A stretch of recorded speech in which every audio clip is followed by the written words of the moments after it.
Ida Saki. Well, I'm from Dallas, Texas originally, and when I was in 5th grade, we went to the nearest dance studio, and I saw the company members perform. It was a competition dance company, and I was like, I want to be one of them. I auditioned for the company, and the teachers were actually all saying, you know, she's really rough, I don't know if she's going to be able to go through with it, you know, it's a really tough program. The ballet teacher actually at the studio was saying, like, just give her a chance.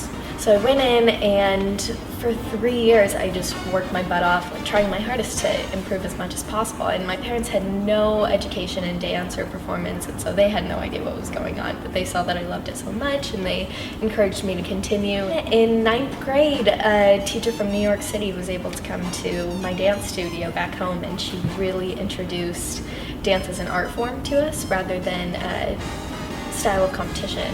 That's when I became attached, addicted. I knew that this is what I wanted to do for the rest of my life, and through her I was able to see dance companies perform, and I really got to see what I wanted to do in my future, because I always thought a professional dancer was a Dallas Cowboy cheerleader. And my teacher really introduced me to all these dance companies and saying, you know, there's so much more out there than just Dallas Cowboy cheerleaders. And so I was so incredibly lucky to have her enter my life. Her name is Jessica Hendricks. She's still in my life constantly. And I transferred to Performing Arts High School, and I was lucky enough through this school I was able to go on to the NFAA YoungArts program. The YoungArts program had completely changed my life, and I was mentored by Matthew Rushing from Ailey, and I was completely inspired, and it really gave me confidence to continue doing this for the rest of my life. And from then on, I was able to go to New York City and experience it again and collaborate with so many different other artists that were my age and so incredibly talented, the most talented in the nation. And then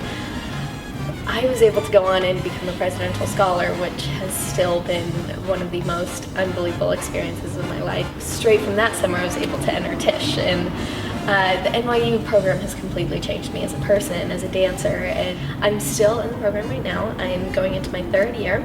Actually, through Tisch, I was able to work with the contemporary ballet company Cedar Lake, and they have been my dream company ever since Jessica Hendricks came to my studio and took me to their show whenever they were in Dallas, Texas. I fell in love with them, and I realized that was the company I wanted to dance for. I will actually be joining the company next year and trying to balance school and company work at the same time, and yeah, so that's my life story.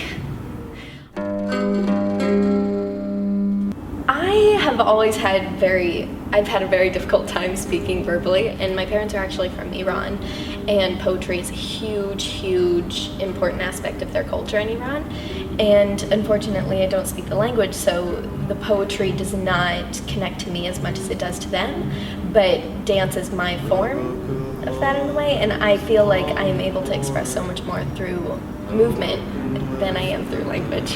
Just the sensibility of dance and how you can connect with so many individuals just through movement, that you can fully express through your body, through your mind, through every single aspect of you as a person, and I think it's an incredible art form. And I am so blessed to have been able to even find it and have it in my life constantly, because there's truly nothing else like it.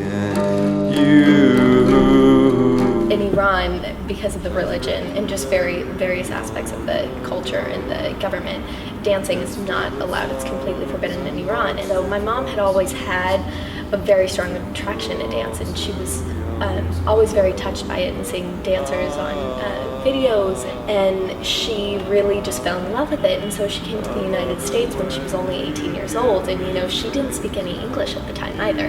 And so my parents were able to start a completely new life in the United States. They have been able to watch me grow through this art form, and they know how much dance has been incorporated into my life. And whenever they originally told my grandparents that, you know, I'm a dancer and that's what I do, they didn't understand. And my grandmother came to the United States only once, and she actually cried in one of my pieces. She was just like so struck by it. Seeing that, it almost made me self-conscious at first, and I was like, oh my god, I just made my grandma cry, like I shouldn't be dancing, like you know, she doesn't want me to. And she had told my mom that she was so touched by by what I was able to portray through my body. In my senior year, I auditioned for Say Think Can Dance, and my mom and my little brother came up on stage with me, and we had talked about how we were Iranian, and that was our culture, and that was who I am. My audition was actually aired, which I was not really expecting, and in Iran, they get you to.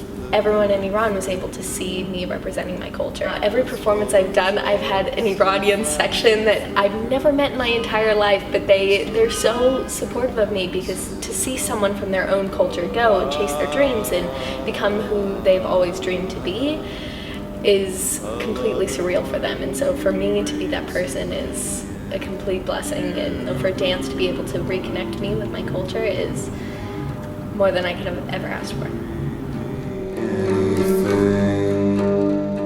Al is an incredible being. If you have met him, you know he is just a beaming soul, and he walks in a room and you want to know who this person is. And actually, the first time that I met him, I felt like he was my long-lost best friend. I felt like I had known him for years, and we just connected right away. And he has such a talent for translating ideas, thoughts, emotions, sensibilities into movement, and it's very, very rare to find a choreographer that is able to do that, because there are so many choreographers that are interested in what's cool, what's interesting, but he's not about that. He's completely true to the art form, and in rehearsals he's so open to what the artists want to say, and it's not just all about him and his choreography. He wants to hear what we have to say, and he's so welcoming of that. And I really feel like this show is going to be a great collaboration of so many different individuals, and the cast is absolutely incredible, and I'm so honored to be dancing among them. It's a completely surreal experience, and trying to soak up absolutely everything that I hear or see, and it's been incredible working with him, and